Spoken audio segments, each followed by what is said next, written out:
Hey everyone, and welcome. If you think farming is just about planting seeds and waiting for rain, well, there's a whole lot more to it. Today, we're going to break down the three essential ingredients: land, labor, and capital. We'll use the village of Palampur as our example, and trust me, getting this down is going to be a game changer for your exams. You know, when you sit down to eat, it's easy to forget the journey that food took to get to your plate. It's actually a pretty complex story of resources. And it all boils down to these three key things, what we economists call the factors of production. So you've got land, labor, and capital. Seems simple enough, right? The space to grow, the people to work, and the money and tools. But here's where it gets really interesting and honestly really tough. How these three things are shared out is wildly unequal.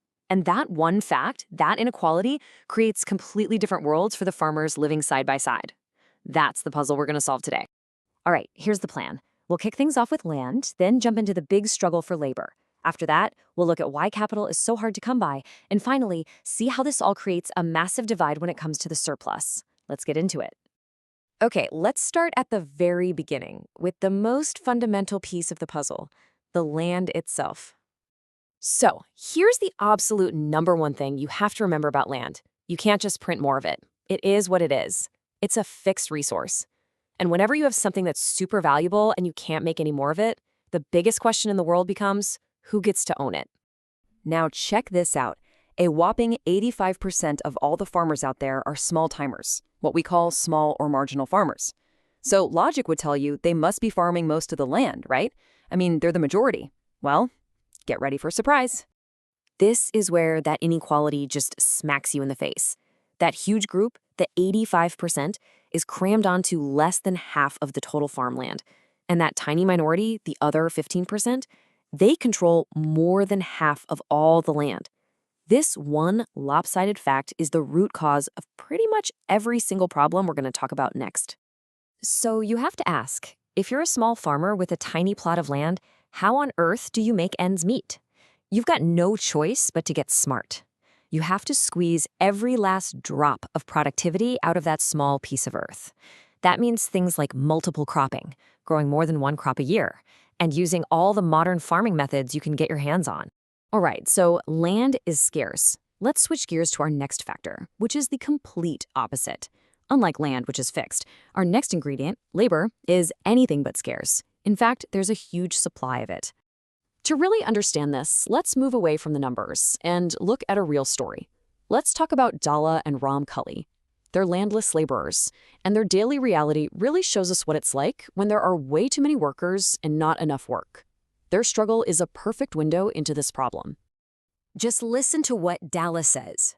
It is difficult to find work these days. That one sentence says it all, doesn't it? He hits the nail on the head. When you have tons of people desperate for a job and only a few jobs available, the competition is just brutal. And what's the result of that brutal competition? Well, look at this. The government says the minimum you should be paid is 300 rupees a day. But what does Dala actually get? 160. Barely half. And you have to wonder, why would he accept that? Simple. If he says no, there are 10 other people standing right behind him who will say yes. He has no bargaining power. And here's the real kicker, the big irony of it all. The very things that are supposed to make farming better, all the modern machines, the tractors, the harvesters, they're actually reducing the need for people. So the one resource the village has in abundance, its workforce, is needed less and less. This is what leads to work only being available at certain times of the year and pushes so many people into that downward spiral of debt. Okay, so we've talked about those modern machines and better seeds. But to get any of that, you need our third factor, capital. You need money. And for most farmers, this is the single biggest hurdle. Now, for your exams, it's super important to know the two types of capital. First, you've got working capital. That's the cash you need for your day-to-day inputs, seeds, fertilizers. Then you have fixed capital. That's the big stuff, the long-term investments like a tractor or a truck. So just how hard is it to get this capital? Let me show you a number, 24%. Now, that might sound high, but it's worse than you think. This is the interest rate a small farmer named Savita had to pay. And get this, that's not for a whole year. That's for a loan of just 4 months. It's an absolutely crushing interest rate. And this is what we call a debt trap. It's a vicious cycle. Savita needs money, so she borrows from a large farmer. But the deal is terrible. She pays that insane 24% interest, and she has to promise to work on his fields for a rock-bottom wage. The loan is designed to keep her trapped. She's not borrowing to get ahead, she's borrowing just to stay afloat. So do you see the two different realities playing out here? You've got the large farmers like Tejpal Singh, who have so much money from past harvests, they just use their own savings. No loans, no interest. And then you have Savita, who is forced into these terrible loans just to get started.